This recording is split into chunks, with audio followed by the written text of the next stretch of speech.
Welcome, boys and girls, ladies and gentlemen, to another episode of Take the Black Live, the one and only internet chat show. We talk about all things sci-fi, fantasy, movies, television, etc., and so forth. I am Dan Selcke of winnerscoming.net, here with Daniel Roman of winnerscoming.net, and Hello. all of you out there are Philip Plus, Fantasy Fan, Andrew Haley. See you later, Andrew. Martha, good to see everybody. And you came on a good day, somehow an even better day than last week, because every show we improve and only get stronger and That's right. more fearsome. Daniel, how are you this Wednesday?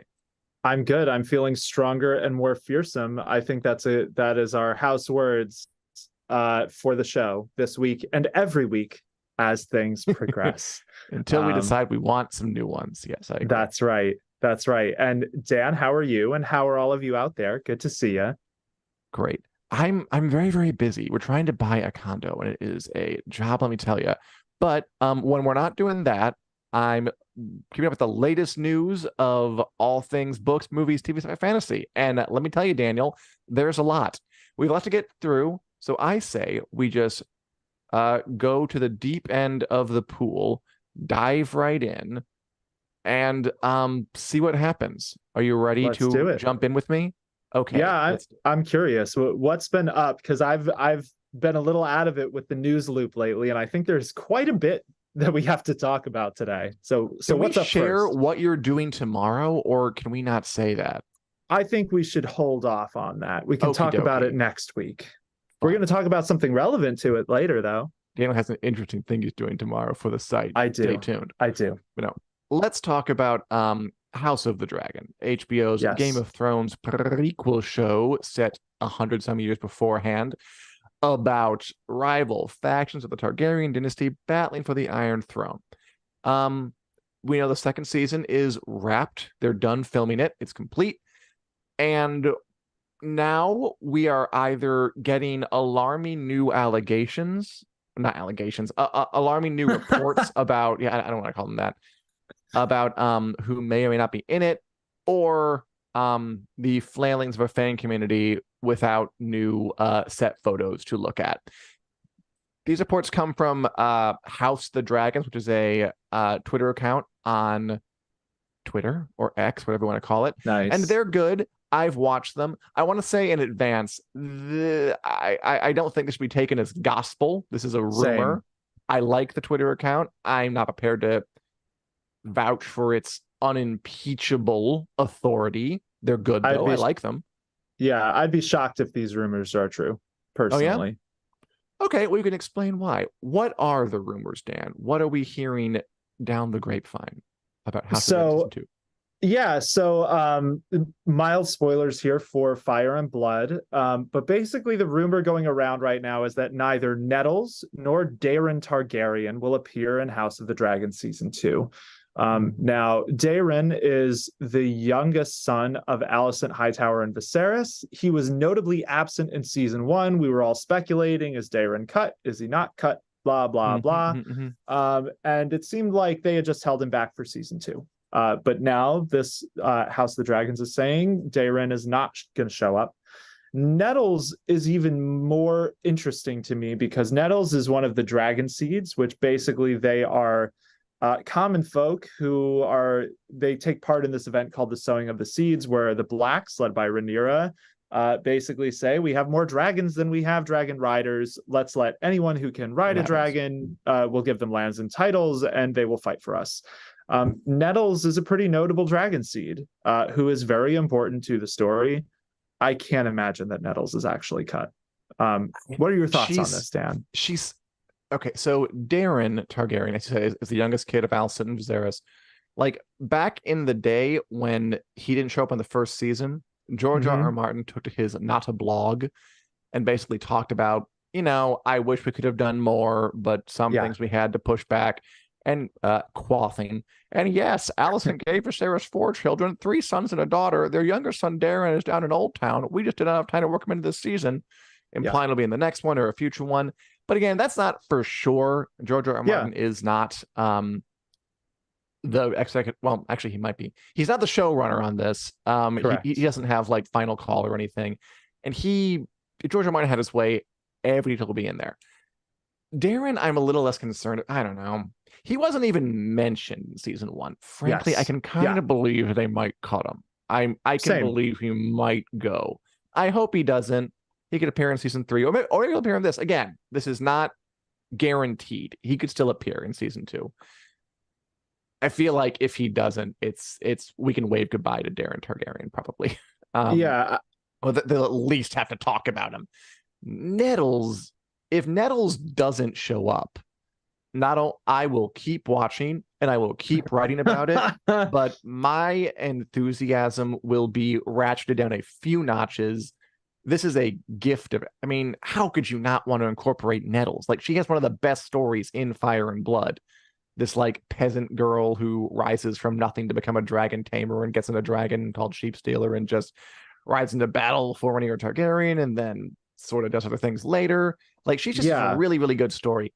I can't believe that they would cut her. And like someone said, maybe if she is cut, she'll appear in season 3. As Philip Plus says, and it'll not be in the season, will be disappointing, but could be introduced in season 3 is no issue. True. Yeah, that's possible. But I guess the counterbalance this is we have heard of other actors playing some of the other dragons. We've heard of Kieran Boo from Warrior, which is a great show on Max you should watch, playing Hugh Hammer. We've heard of an actor named Tom Bennett playing Ulf the White. We've heard of an actor named Clinton Liberty playing Adam of Hull. And so just those are the other 3 dragon seeds. To introduce them and not Nettles would strike me as odd. But it could happen. And she could just be in it. Like, we had that picture, that mysterious picture from months ago when they were filming of at least Kieran Boo up on a hill with 3 other folk. One of whom looks an awful lot like Nettles from the book, like a young darker skinned girl who is going to get up on that dragon and ride him cowboy. But again, we don't know. That could be anybody. But it certainly looks like it's the dragon seeds. So I don't know. I'm gonna say if she's not in this, she better be in season 3. I hope she's in this. Darren Targaryen, honestly, maybe it's blasphemous to say it, I could probably live without if they decide to cut him. Yeah, I mean, so I agree. I think Nettles would be the bigger loss if they did cut these characters. So Darren, it was always suspect to me that they didn't even mention that Darren existed in season 1. So that to me kind of felt like they were leaving the door open. In case they needed to cut him, they could cut him. If they wanted to bring him in, they could. And hey, here's our neglected, youngest child who's been off as a ward in Old Town for who knows how long. So Darren, the sad thing there would be he adds a lot of complexity to that family, to the Greens, because he's basically like the most valorous of the Greens. Like he's kind of the one that even the enemies are like, well, like you said, he's a decent person. They kind of have made characters like Alicent a little grayer, so they don't necessarily need that dimension from Darren specifically. I could see them going either way. Nettles is interesting because she's really important.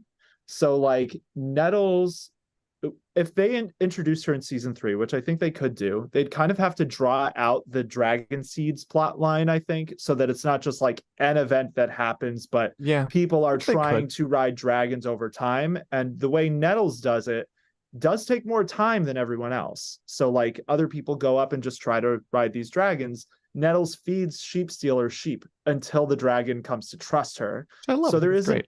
Yeah, it is great.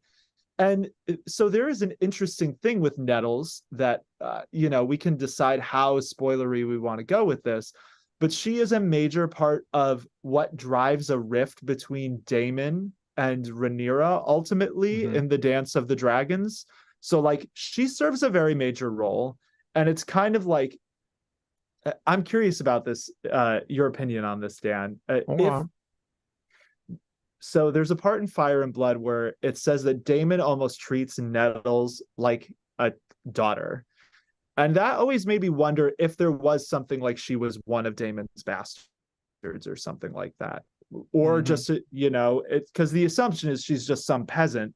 But that line always kind of stood out to me. Like Damon has a particular affinity with Nettles, and that ultimately like plays a very large role in the later events.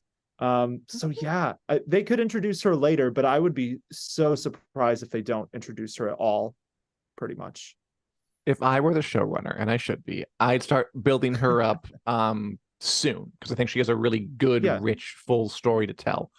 But as fantasy fan, who is a very wise person, said, a lot of rumors out there. We'll just have to wait and see what is true, which is absolutely. accurate and wise, and isn't giving in to panic, which neither will we.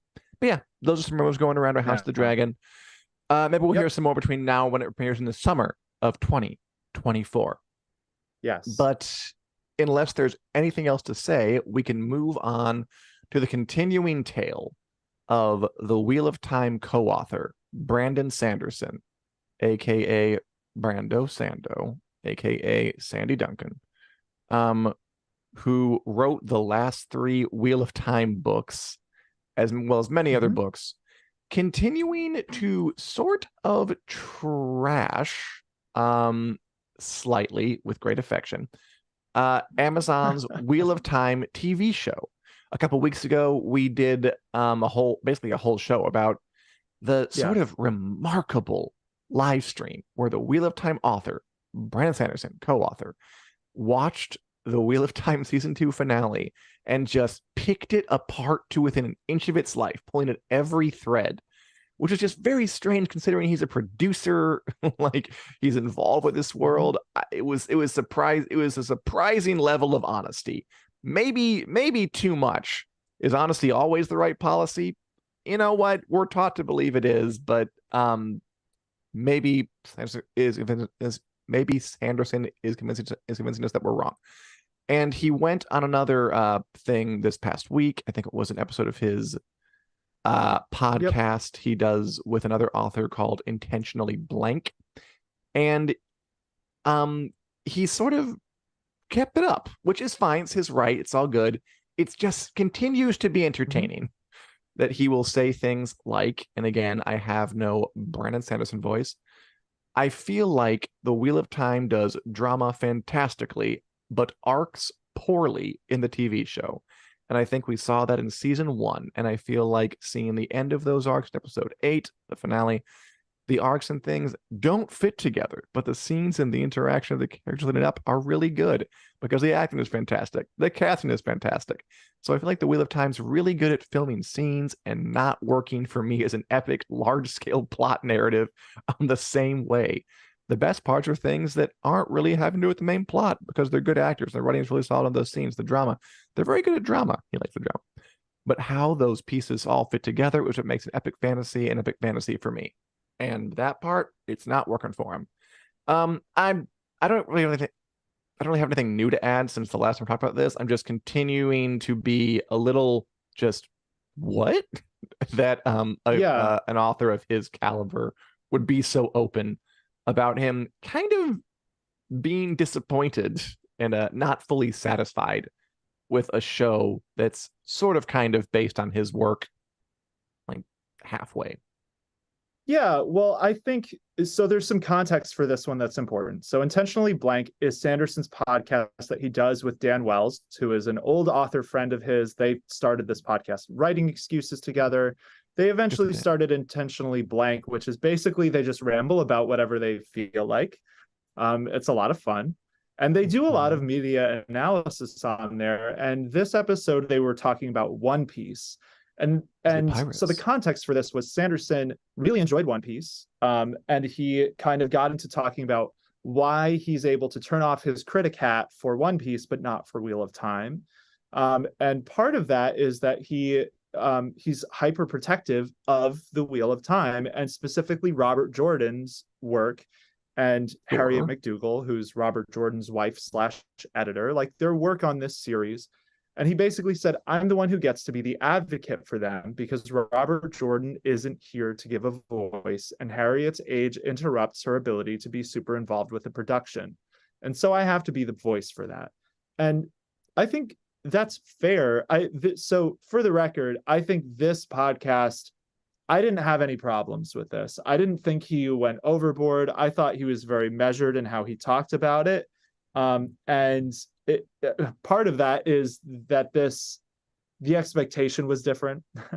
With the original live stream, it was kind of like a celebratory first watch type of thing. And then that it just suddenly, surprisingly, was like critique group. They were doing analysis on what makes good adaptations, and then got into comparing how these two adaptations kind of measured up to each other. And I agree with some of the stuff he said here. Like he said, One Piece has flaws, but it's a better adaptation of the soul of the creator's work than Wheel of Time is. Whereas Wheel of Time may be a better show. Like One Piece is harder to recommend because you have to kind of be okay with some of these anime things that are a little, they're part of the genre. Yeah, people with cat ears. Whereas Wheel of Time is trying, I think, harder to be appealing to a mass audience and is leaving behind some of those things about Wheel of Time that I sincerely love, but that might not work for a general audience. So we end up with this thing where the Wheel of Time might be better at its core. And he said, I don't know if I could say that. It might be, but it doesn't feel as good an adaptation. And I agree with this for the record. And I loved the Wheel of Time season 2, but I think if we're talking about an adaptation capturing the soul of what was there in the original, like One Piece is incredible for that. I've been watching the anime and the live action kind of back and forth, and like it's amazing how they captured the tone and the spirit of One Piece. And the Wheel of Time is kind of modernizing some things. It is changing things about what was there in Robert Jordan's work, I think, to make it more broadly palatable. So I don't know. What do you think of this? I don't think he was wrong personally. Well, I think it's a little, because I didn't get the idea from reading the transcripts or looking at the commentary, at least. I didn't listen to the whole podcast, that he had read the One Piece manga or seen the anime. So it's a little odd to be talking about what's the better adaptation. Yeah. And neither have I. So I don't know what's the better adaptation. He's probably right. I just mostly found it amusing that he kind of plunged the knife in a couple of weeks ago, and then when the wound is healing, like came to pick at the scab a bit. But again, it's all good. It's not like it's harming anybody really. No, I just think it's interesting. Yeah, and I agree. And this is definitely worth listening to if you're out there. Like, check out this episode of Intentionally Blank about One Piece. I did get the impression, and I missed part of the beginning, so I did get the impression that neither he or Wells were familiar with the manga. But basically, the way he justified it was the fan reaction and the reaction of the creator, and how they all seem to be like really on board with it. Whereas the Wheel of Time, like, it is a pretty divisive adaptation.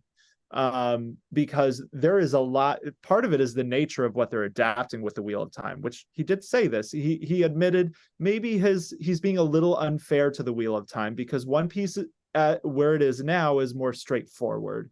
You have a story where here's a villainous pirate, here's how we beat the villainous pirate. Whereas the Wheel of Time is, compressing a 15-book series into 8 seasons, and they're making just all sorts of really large-scale decisions about what to cut and what to keep and how to condense stuff.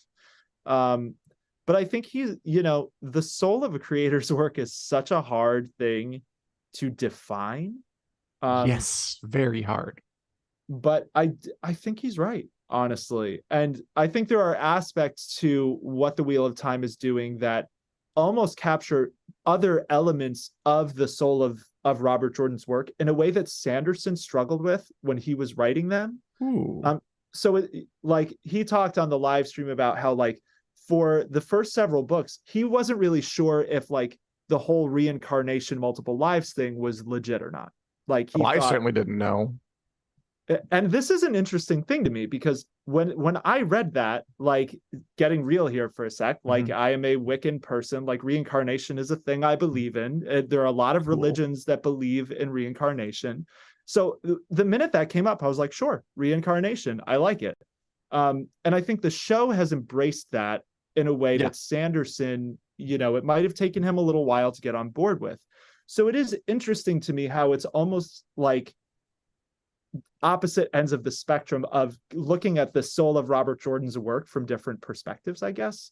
The way the show is tackling its queer relationships is another one of those examples. Like Sanderson, I wouldn't say he's infamous, but he has a difficult relationship with the queer community because he's Mormon. He teaches at BYU. Yeah.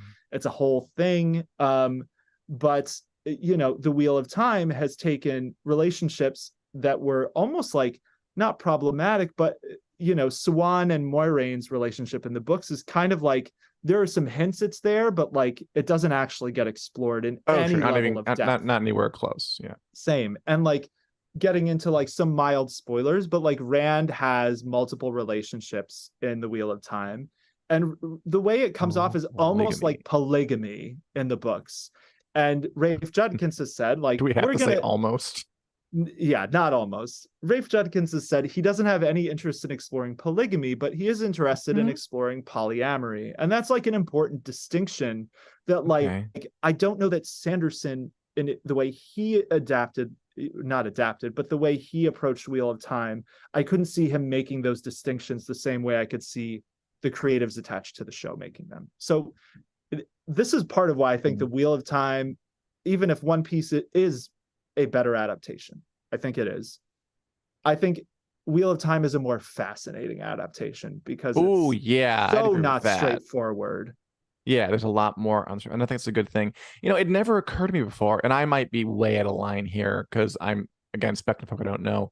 I never thought about the potential connection, probably not, between the polygamy in the Wheel of Time and then Sanderson being a Mormon, Mormons being historically associated with polygamy, being chosen to continue the Wheel of Time series. I know that Sanderson isn't a polygamist or anything like that. But I haven't gotten to the polygamy bits yet, by the way, in the books. I don't know how it goes down. It's famous. It's famously polygamous. And I'm like, I'm curious to get there. My read, by the way, in a lot of those reincarnation stuff from the early books is that I'm reading the books. I'm on book 4. It feels to me like I'm not sure Jordan knew there was reincarnation at first. I mean, maybe he did. I haven't looked too deeply into this, but it seems like he makes up some elements as he goes. Like the whole thing, like, is Baal Zaman the Dark One? Is he a separate one? Reading the books, I don't know if he knew until a couple books in, when he kind of made the decision that they're different people. I think that's happening, and the show definitely clears that up. They are different, and I agree with that. Better adaptation versus more fascinating adaptation. I think it's a good way to put it. Yeah, and Baal Zaman's an interesting example. That's Ishamael in the books. Because that's an identity fake out. So that's different than like the books open with Luz Theron Telamon, the previous dragon, basically making the mountain of Dragon Mount. And then the whole book is about Rand finding out he's the reincarnated version of that person. So like I do agree, like Robert Jordan very clearly was figuring plenty of things out as he went, but like that's like the crux of the book is Rand, you're a reincarnation of this famous historic figure. Baal Zaman's almost a different thing. But yeah, it is interesting. This is why I like the Wheel of Time adaptation, because it's really, it does give good really food for thought. Yeah. Adam Gonzalez hopes to talk about Howlin' Reed. Howlin' Reed is gone. Howlin' Reed is long gone. And he is not coming back.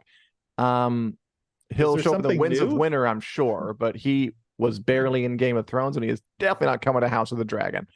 Unless they take a big swipe out of left field, which, who knows? We'll find out summer 2024. And you know what? Maybe we'll be seeing the Wheel of Time season 3 in December 2024. You seem pretty sure it's not going to be in that year. I don't know why I'm holding out hope. But I am. Yeah, I mean, so the reason that I'm kind of on the fence, I think production-wise, it could totally be next year. I feel like it would be a huge coup for the Wheel of Time to pull it off and have 2 solid seasons in a row, because I think season 3 is going to be really good. Is just my knowing what book material they're tackling, where they're at budget-wise, where the production is at in terms of how comfortable it is filming. I think if they could do 2 seasons, one year after the next, it would probably really elevate the show in the public eye quite a bit. It would be great if someone tried to normalize one season per year again. Yeah. Yeah, agree. But the reason I don't know that that will happen is mainly because of Amazon marketing, because the Rings of Power season 2 is coming next year. And if they dump We know both when. of their we don't yet know. But it would be interesting. Like, I don't know if Amazon is going to drop the Rings of Power and the Wheel of Time both in the same year, because then we're going to have a year without either of them after that. Well, they'll just do more Citadel than the next year to make up for all of it. Oh God. I do want to hit Fantasy Fans comment. I think Wheel of Time is 2025 now, because they're filming in South Africa next summer. Just a reminder here. Yes. Well, kind of. They have to film in South Africa still, which is where it's believed they're doing the Isle Waste, and maybe some Tanchiko scenes. But as far as the next summer thing, keep in mind, Southern Hemisphere summer, the seasons are reversed. So that next summer comment comes from, I believe, a comment that the makeup and hair designer, Davinia Lamont, said that she thought they were filming in summer, but the seasons are reversed. So summer there would actually be winter here. So it's not totally clear when they're filming, but I think it will be sooner than next summer. Cool. But yeah, I mean, we'll cross that bridge when we come to it. A good time. Next year will be good between the Rings of Power and House of Dragon season 2, whether it has Nettles or not. It'll be an interesting time to be watching television. Speaking of television, just today, times. Dude, this was wild to me. I just kind of got through reading this article. It's pretty nuts. I love the picture. We're going to shift into corporate gossip for a minute here, everybody, and tell you what the people on charge of HBO do when they're alone in their offices, making those $1 million deals, getting paid hundreds of thousands, even millions of dollars. And what are they up to? Some stuff you wouldn't expect. So Casey Bloys is an executive at HBO who I've known for a while. He's always in the news. Totally. He's been like into the development side of things for many years. He's now the CEO of HBO, a pretty big position. Like HBO is, I'm going to go ahead and call it the most trusted name in TV, probably. I think one of them, at least. I think that's reasonable to say. Yeah. And he's in charge of it. That's a big responsibility. He's a pretty big deal. He has a lot of power. Yeah. So there's a lawsuit going on right now where a former employee named Sully Tamori is suing HBO for wrongful termination. And as part of that lawsuit, they are gathering all these text messages that Bloys allegedly, we'll say allegedly, because this is not proven the shadow of a doubt yet. It'll be for a judge to decide. We don't want to get a jury. The secret army after us. Well, now, I mean, so whenever there's a mean comment, maybe it is secret army. So Bloys, the CEO of HBO, has allegedly done all of these tweets, basically ordering Tamori, who was an intern and then an executive assistant, to create sock puppet accounts on Twitter or X, whatever floats your boat this day, going on like sites like Deadline and just firing back at comments that Bloys read and didn't like. So, for instance, Casey Bloys would see like critic Alan Sepinwall, who's a pretty big critic for Rolling Stone, give a show like The Nevers a 2.5-star review. And then Bloys would tweet to another executive, McCaffrey. Kathleen McCaffrey. Kathleen McCaffrey, there you go. He would tell her, "Can our secret operative please tweet at Alan's review? Alan is always predictably safe and sacred in his opinions, and safe and scared, in his opinions." And then McCaffrey would tell Tamori to do it, and lo and behold, that comment would appear. The burner fake account that they used to do all this, when I last checked, literally like an hour ago, it's still up. It's this fake account named Kelly Shepard, who is Yeah. still up on Twitter, and we're just like subtweet critics who didn't give HBO glowing reviews and just say things like that Casey Bloys spent time workshopping in his office so they could be Yeah. mean to Alan Sepinwall, which I think is crazy. And they did It this is. to they did this to critics like the New York Times critic James Ponywazik about the Nevers. He's the thing with the Nevers. For Sepinwall's review of Mayor of Easttown. He would even do it to like not critics, but like random commenters on Deadline who would just sort of make anonymous errant comments that were critical of HBO. And Sepinwall would be like, I think there was one quote where he was like, "We can't stand for this," something like that. And he would workshop like ways, couldn't we call them that they're just trying to virtue signal or accuse them of being misogynistic for coming down to a show about women with the Nevers. Very, very cynical and very, very petty, because these subtweets and replies to anonymous comments on Deadline are not really seen by many people at all. No. And this is like a high-powered, extremely well compensated, I imagine. I don't know what kind of money he makes, but it can't be nothing. Probably. Executive spending his time like obsessively scrolling through comments on Twitter and Deadline and then tweeting other like well-competent executives, "We have to do something about this," and workshopping replies and then getting sock puppet accounts to fire back. And another quote that stood out to me was, I think, they didn't end up going after Vulture critic who tweeted something critical of Perry Mason, Catherine Van Arendonk. But when they were thinking about it, Bloys said, like, "We just need a random to make the point and make her feel bad," to like reply to something she criticized about the show.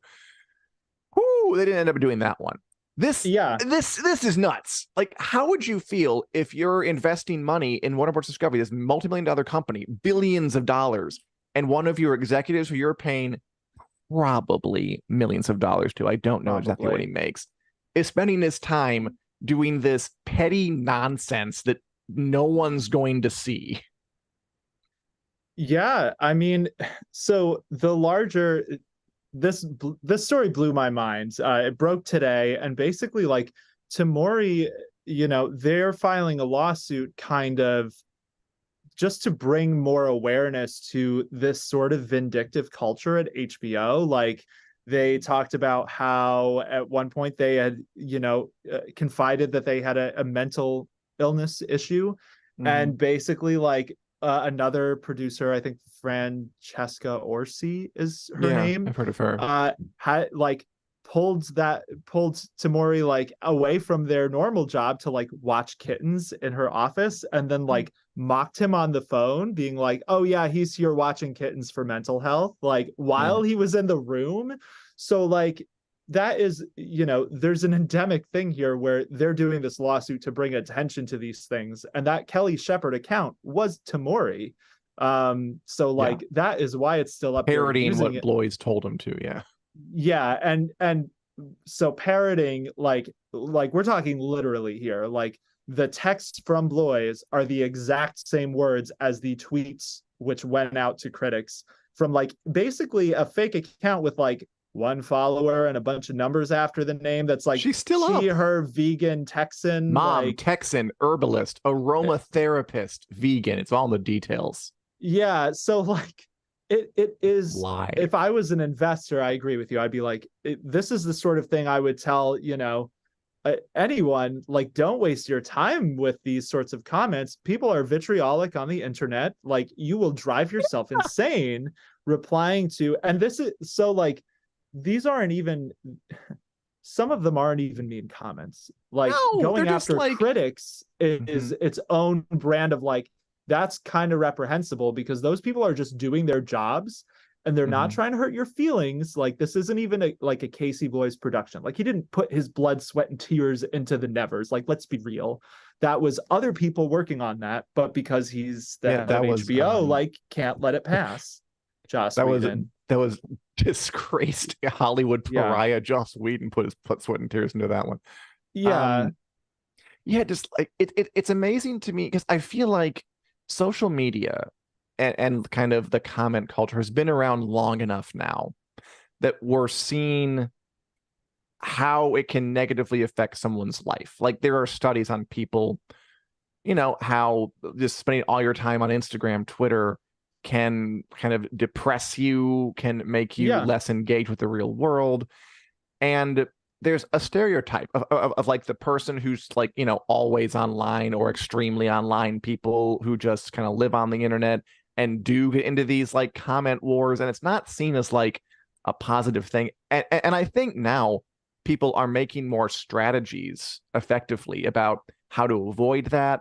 Like we're reaching mass consciousness about the fact that this probably there are healthy and unhealthy ways to engage with random strangers on the internet, and that and you don't have to do what Casey Bloys is doing. Yeah. It boggles my mind that someone like us, you'd think that someone like Casey Bloys would not do this, would like know these things and would use his time for something else. But no, he's like he's like a 13-year-old edge lord who's discovered Reddit for the first time is kind of the sense you get from it, which is just, it's wild, honestly. And I don't know if this is the kind of thing that goes under the rug, we all forget about it in a week, or if this is the kind of thing that builds and like results in his job being gone. I do not know, because this article broke today at Rolling Stone.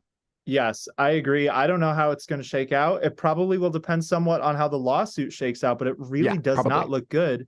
And so JP has this. He said, I'm with Casey.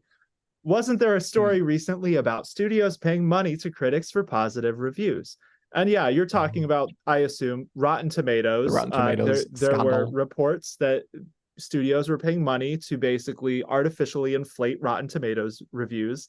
And Jay, that's fair that you're making this point, but HBO did this. Like, that's part of this news story is that HBO did this for The Idol.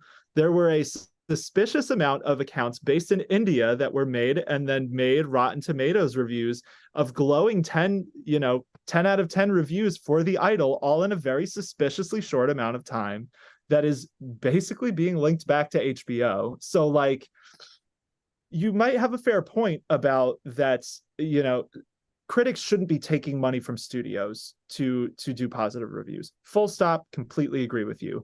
But HBO, it seems like, is part of this problem. Yeah, studios probably shouldn't give critics money for reviews either. Exactly. And Alan Sepinwall is not one of the ones who would take money. He's already got a gig. Gainfully employed. Yeah, totally. This is like a high-powered executive paying money to juice reviews and then going back to just blast the ones that didn't take the money. It sounds like more or less. Actually, that is a clandestinely, secretly with thick accounts. Yeah, we're getting into speculation a little bit, but yes, that's kind of the way this all comes off. Because like getting on the Mayor of Easttown review, I think that was like a 3 out of 5. Like, it wasn't even like a scathing review. It just wasn't a glowing review. But that was enough that Casey Bloys texted his lower down executive and said, hey, we need to get someone to go out and shame that critic and accuse them of virtue signaling and being a misogynist and all this kind of stuff, where it's like, that's not even talking about the matter of the review. That's not talking about what was in the review. That is going into personal attacks. I don't know that the reviews didn't go into personal attacks. Like, you can't get into the tit for tat only so much. But yeah, it's still lowering yourself to a much lower frequency to do very childish, stupid things. Like your point about like, this is a top executive using their time to go after people on Twitter. Like, I don't know, like it's mind-blowing to me. So yeah, I'm curious to see how it shakes out. Me too. I'm disappointed because I suppose. Yeah, I guess we all want to hope that the company behind some of our favorite shows is exactly operated by people who have higher standards for themselves. But I I mean, he's still like a multi-million-dollar paid executive. I don't know how much you can break from the tradition. Uh, but yeah, I'm curious what will happen to him, if anything, because it very much could just like be a laugh at it and move on kind of thing. That's embarrassing though. Damn. Yeah. All right. And I hope things work out well for Tamori, the Yeah. person who's doing the lawsuit, because it sounds like they really went through the ringer. They basically said that HBO put them in a script assistant position, basically gave them a demotion, telling them that it wasn't a demotion to work on the Idol, and they did it specifically so they could fire them. Is their what their Any lawsuit is job about. on the Idol is a demotion. That show was Yeah. a rough one. I'll take your word. I haven't watched it, and I have no intention to. Yeah, I think you can safely skip that one. But you know what? You won't watch The Idol. What are you watching? Nice. That was a transition for the ages. I've been getting my spooky season on. So this week I've been watching pretty much all spooky stuff. I rewatched the Stranger Things 4 finale, which yes, it counts as a Halloween movie. It's that's 2.5 hours. Yeah, that's 2.5. It was 2.5 hours. It was. Good that was Lord. the longest of the Halloween movies I watched. I also watched Bram Stoker's Dracula, which I had never seen. Oh, cool. Good one. Which it was very cool, very good. A very horny movie. Winona Ryder makes out with everybody and all sorts of bloody get up, what have you. It was a good time. The long red robe and the sky high white wig and Gary Oldman. It's fun. It's a fun one. Yeah. I also watched A Haunting in Venice, which is I saw that too. What did you think of it? It's cute. It was nice. I liked it. It was dramatic. Yeah, that was pretty much my feelings. I enjoyed it. I liked some of the twists at the end. It's a murder mystery based on, I think, an Agatha Christie. Yeah, it was well put together. Not one I'm gonna be gunning to go back to anytime soon, but it was a great way to spend a spooky season night. Ooh. Yeah. What have you been watching, Dan? I have been watching some screeners. I'm going very soon, I think Friday, the new season of Invincible comes to Amazon Prime Video. This is the animated superhero show based on Robert Kirkman's comic. He's the guy who did The Walking Dead. And the show is really good. Again, superheroes are everywhere. Superheroes are too everywhere. There are 18 Marvel shows. There's a million DC movies. And we've known for a while they're kind of getting to the point where it's starting to feel, you're starting to feel the formula. I think most people in general are starting to feel like it just doesn't have the punch it used to. Like we are past the days of the culture rallying around Avengers Endgame. But Amazon has not one, but 2 superhero shows that really feel interesting and fun. The Boys and Invincible, which both go pretty hard on the gore and like the sort of intense violence. But Invincible is much more optimistic a show than The Boys. The Boys is like cynical down to its core. It's all about what if superheroes were awful. Like Invincible superheroes are like they're great. They're good guys that want to do the right thing, but they're also, super villains because that happens. Yeah. It's just a more, again, I say it every single time. It's earnest and subversive at the same time, and it really works and it feels different. This, like, to me, Amazon is the people doing superheroes right now. They are at the top of the heap. They're beating Disney Plus. They're beating Marvel Studios. They're beating DC. They're doing a great job. And it airs Friday. I've watched 2 of the 4 episodes we're getting, and I love it a lot so far. We're going to get all 8, but I think the strikes made them delay the back half into 2024, which, happens. Yeah, which is interesting. I don't know how the strikes would affect Invincible, because Robert Kirkman said they already recorded voice acting for season 3 of Invincible. I think it might have been because this is, again, I feel like I heard this somewhere, which is enough source for me that that part of the reason they cut it in half is because they want to have some content for when other shows that would have been in that time slot would have been airing but couldn't because of strikey stuff. Okay, that makes And sense. Robert Harris asked thoughts on Loki. I do like Loki. Loki has been fun. I think it's the best MCU show to come along in a while. Certainly better than Secret Invasion. I do think it's still a little pinned in. It's very plot heavy. Like they spend a lot of time talking about the loom and like the book and all these like kind of there's a lot of MacGuffins in that show. Um, There are. like kind of anything but to get the characters to drive this story forward, which they still do anyway. It looks great. It's good. And the cliffhanger was good. Loki is the best MCU show to come along in quite a while. That I will Agreed. definitely say that. I I still have some issues, but I still do think Invincible has it beat. Yeah, I think Loki is definitely the best MCU show that we've had in quite some time. Mm-hmm. I'm enjoying it a lot, but I do feel like Loki is like fighting the tide a little bit because the MCU has been kind of on like a little bit of a downward trend, and Loki is the first step in the other direction that it Or has had in a the while, I exception that think. proves the rule. We'll find out. Apparently, the Mm-hmm. last two episodes, producers always say their shows are good. I The guess unless you're producer Brandon says they're Sanderson. good. The producer says the next two episodes are supposed to be great. So I'm All right. intrigued about what's coming in the next two episodes of Loki. I did enjoy the cliffhanger. I do agree that it's a little plot heavy, which I am not someone that's usually bothered by that, except in this case, my favorite parts about Loki are when they just give the actors room to like have chemistry together Which they and do do. stuff. Yeah, and I want more of that. So I'm Loki curious. himself like seems a little bit, I don't know, toothless or at least missing a few teeth. Like he's not quite as like funny, sarcastic, quippy, chaotic as you kind of expect the guy to be. But he's Yeah, good and he's fun. They're all fun. yeah, I enjoyed. Yeah. I hope they Unless, get sorry, go back ahead. to that.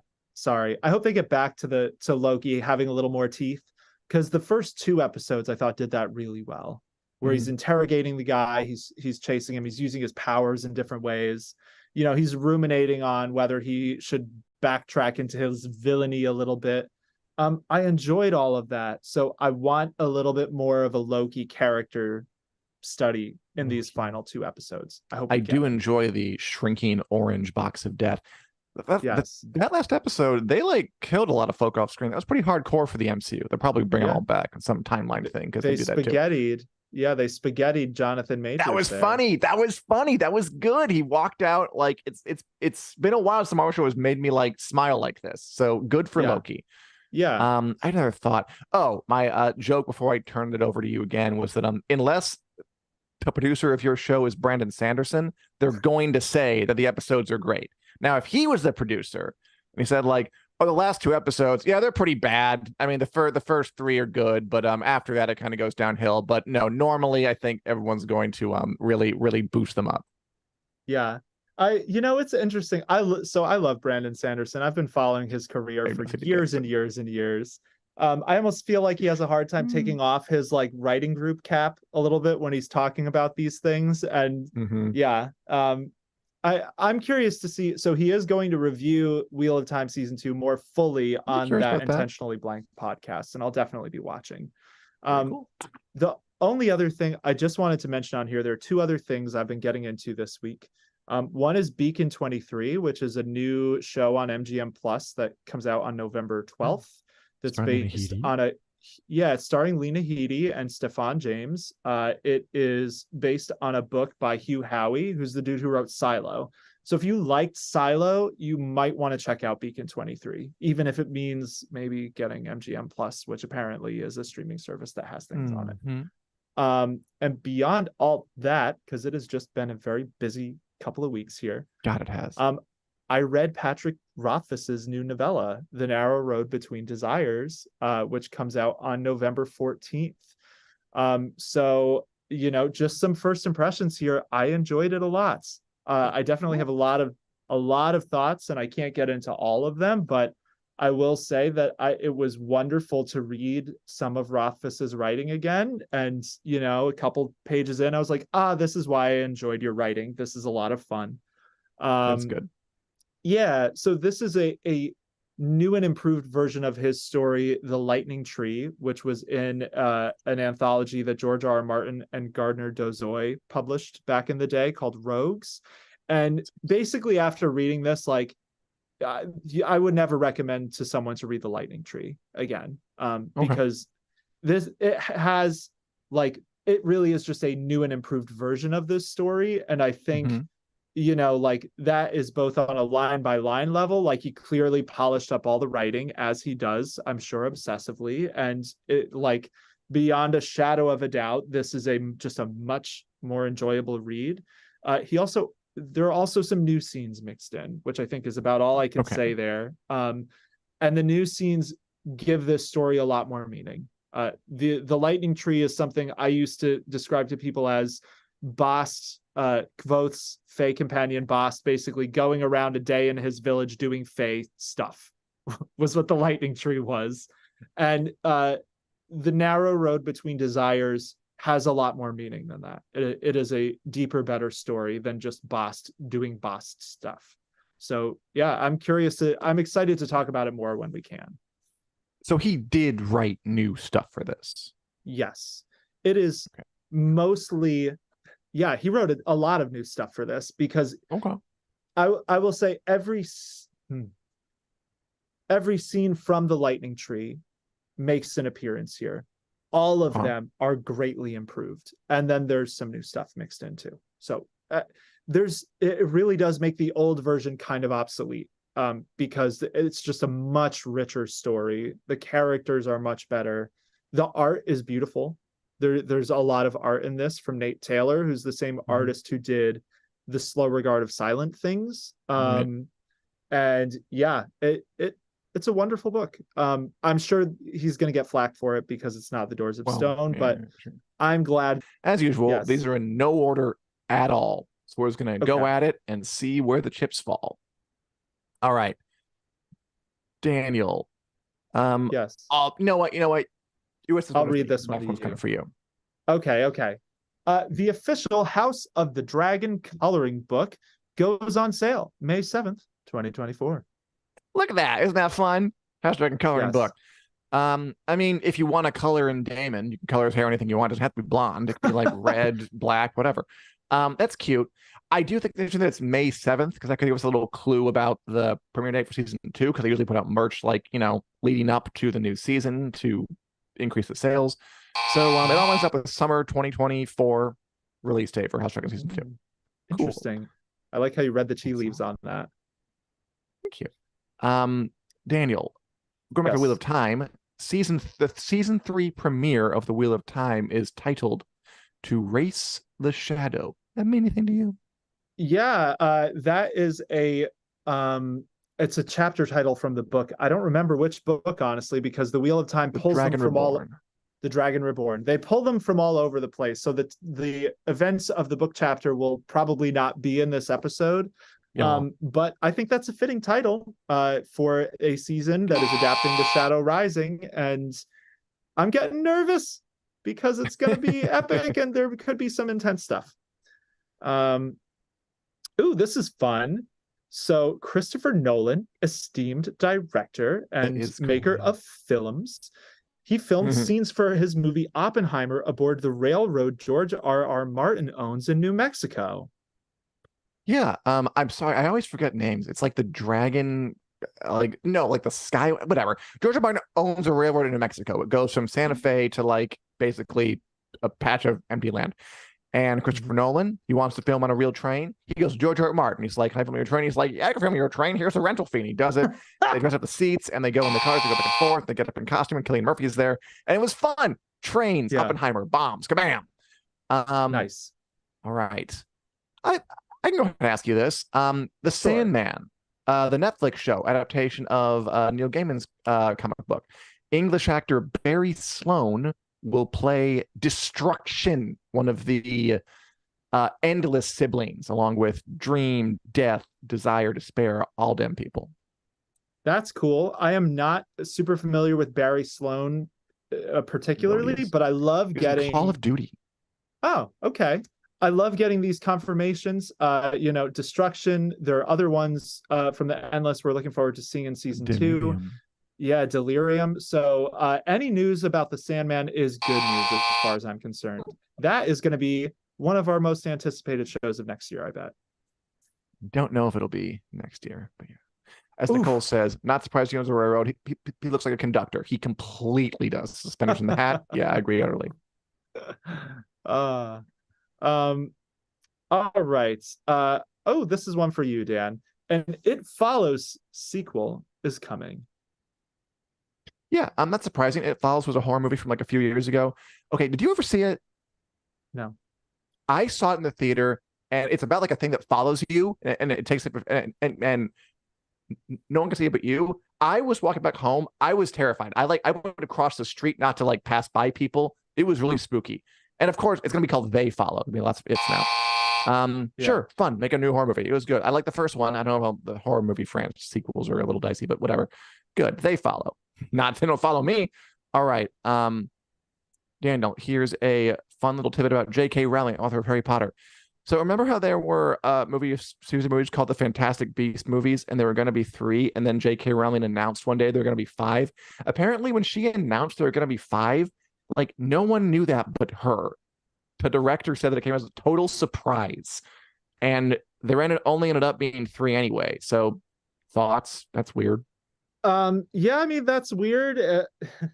I don't have too many thoughts on this. It's kind of a classic example of person says a thing they probably shouldn't have. If even the director didn't know it, it sounds like there weren't actually plans for 5 Fantastic Beasts, but she just had ideas for 2 more and wanted to write 2 more.